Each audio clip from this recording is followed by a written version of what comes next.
NASA and SpaceX have postponed the launch of a replacement crew of 4 astronauts to the International Space Station. With less than an hour to go before liftoff, SpaceX postponed the launch of the Falcon 9 rocket from the US. The spacecraft had to carry a crew of 4 astronauts who would have replaced the stranded NASA astronauts Sunita Williams and Butch Wilmore. The SpaceX rocket was intended to replace the current crew on the ISS as well as facilitating the return of Wilmore and Williams, who've been stranded in space for 9 months following their trip on Boeing's faulty Starliner spacecraft. The 2 astronauts originally arrived at the ISS in June as part of Boeing's first crewed test flight of the Starliner spacecraft. However, after encountering propulsion system failures in space, NASA determined that using the Boeing craft for their return would be too risky. You were watching the News Hour at 10. Agenda, debate number 2 on Times Now, Super Prime Time. Let's take it across to our guest. Joining us, Amitabh Ghosh, NASA scientist, is with us. We also have Manish Purohit, former ISRO scientist. Amitabh Ghosh, it's been quite a long wait, but it will have to be a longer wait. Big question is, what's the impact that this kind of a delay has? You know, physiologically, psychologically, it's been 9 months, and that's a pretty long time for a space visit. Right. So I wouldn't read too much into this delay. So when you see all the launches are conditional to weather, conditional to mechanical issues. So this is probably going to take place tomorrow, or maybe if it doesn't, suddenly within 5-6 days. So I wouldn't say there's going to be a physical issue, but psychologically, of course, the astronauts want to come home. So it's a little bit of a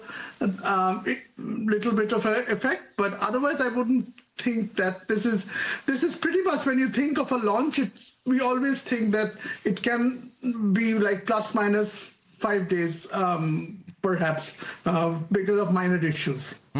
Manish, in your estimation, SpaceX had a few hurdles a few days ago. How much of that, plays on the minds? Because, people, and especially when it comes to space science, you want everything to be perfect.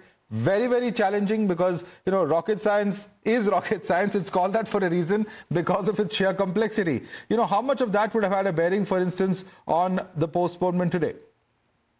Outcomes can't be kept probabilistic in space launches, but launch scenario becomes probabilistic when we talk about different scenarios. Let's say a few days back we had a launch of SpaceX and Punch, 2 satellites on board SpaceX Falcon, but then it was put for 1 day because the situations were a bit windy and the communication with the ground station was little showing some hiccups. If you talk about this recent Crew 10 launch, so it was put up for that day, it was scrubbed for the day, and then they are going to plan it on 15th early morning. If you talk about Indian Standard Time, it will be around maybe 5 a.m. in early morning of 15th of March. So when we talk about crew launches, when we talk about satellite launches, whether it's Falcon or it's our LBM-3, GSLV or ESA's Ariane, everything has to be just perfect for a launch because it has to be deterministic. We can't have a probabilistic outcome. Okay, let's say fine, we have some chances, let's take some chances. So that is the thing. If you talk about on a longer scenario, when we talk about Starliner went on to International Space Station, it docked there, then it was facing some issues. Then for this long duration, while nothing was done, that was some other part of the equation. But if you talk about these 2, 3, 4 days delays, that is okay because you have to launch on a perfect day with perfect conditions. Absolutely. And when it comes to human life, perhaps no chances should be taken even. But let me bring in Dr. Amitabh Ghosh himself, on this, because Dr. Amitabh Ghosh, the point is that India too is engaging in its own human space flight. We're also talking about a future project where we have our own space station. We're talking about a possible mission to the moon. All of that is on the cards. What's really the lesson from missions like this? Because space is hard, it's not easy. There are many, many unforeseen challenges. But, what really is the big takeaway for India and India's own space program when you see events like this? So today's event yesterday's event is really very, very small. It's like during when the Mars rovers launched, there was a lone boat in the ocean where it should have been clear. So if, say, the spacecraft disintegrates, it's going to come down in a specific area of the ocean. So because of a lone boatman, the launch had to be scrapped. So yesterday's issues is as our previous speaker said, it's just a nominal thing. But if you look at the whole picture, see, NASA has had its share of a couple of disasters, right? So space is hard. Human spaceflight is much harder. If you had a robotic spacecraft, you don't have to keep the robot at a specific temperature, look after its health. So this is specifically harder. And so there's this concept which probably on Earth, engineers on Earth do not take seriously is redundancy. So in space, redundancy is very important. Even in, say, plane flights.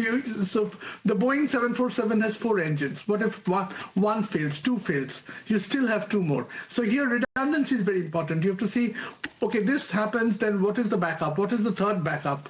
And that makes it much harder to plan, much more expensive. So it's a long game, and even after some of these things, some engineering issue can escalate into a huge disaster, as you saw during Kalpana Chawla's flight, etc. Right? So it's a very long game. It's for people who want to stick it out for the long haul.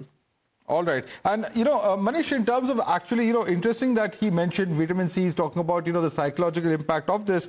But, when you're on Earth, we have all sorts of protection. You have the atmosphere, which protects us from radiation. You have cosmic solar radiation, etc. out there in space. How much of an impact does that have when you are physically there in space? There's no gravity, of course, as we all know. And we saw how President Trump was appreciating Sunita Williams' hair. But beyond that, beyond the jokes, really, how much of an impact does it have physiologically?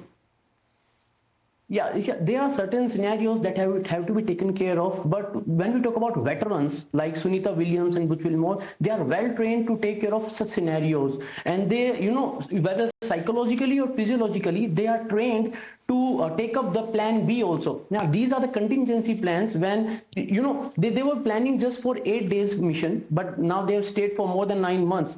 So the bigger stress is when we are going to go back. But then that also is taken care by, psychological hardening of the astronauts. That's what they are trained for. They are trained for each and every hardship that they are going to face up there. Technology is there. There are protections. If you talk about radiation doses, if you talk about the life on there, you might have seen the videos that are coming from International Space Station when they are doing their workouts. So everything is taken care of. But still, it's microgravity. Now, if we talk about the things about redundancy, as just Amitav was talking about, Nick Hague, the member on the Crew 9, he is one of the astronauts who has seen the disastrous crew escape system coming up in Soyuz launch when after the liftoff there was an issue with the launch vehicle, and then the crew module part was jettisoned and the astronauts were saved. So see, these are the scenarios and these are the possibilities when we talk about the launches. So whether we are on Earth, whether we are moving towards the space or we are coming back, these are the certain uncertainties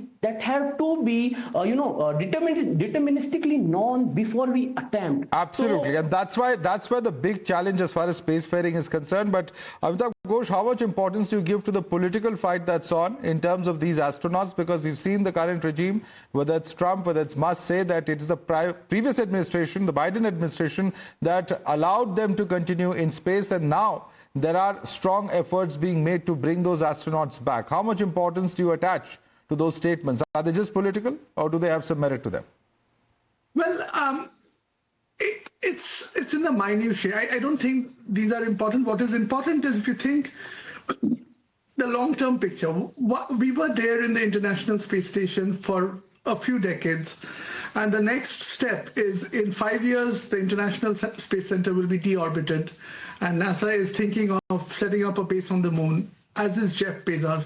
So this is the big picture that I think people are thinking about, what is about to happen. So there will be some disagreements between administrations. There will be administrations will come and go, but there is a broad direction which will be followed because of, just as the shuttle was retired because it was getting too old, the International Space Station has probably 5 more years of life.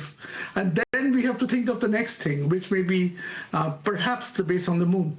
So I think we all, and I mean, everybody thinks of the big picture.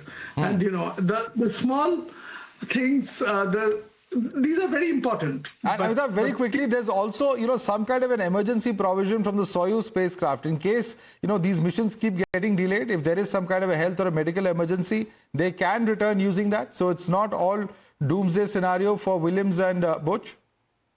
No. So there is always an emergency. See, we kept on saying that these astronauts stranded, but all through there is Crew Dragon docked to the station.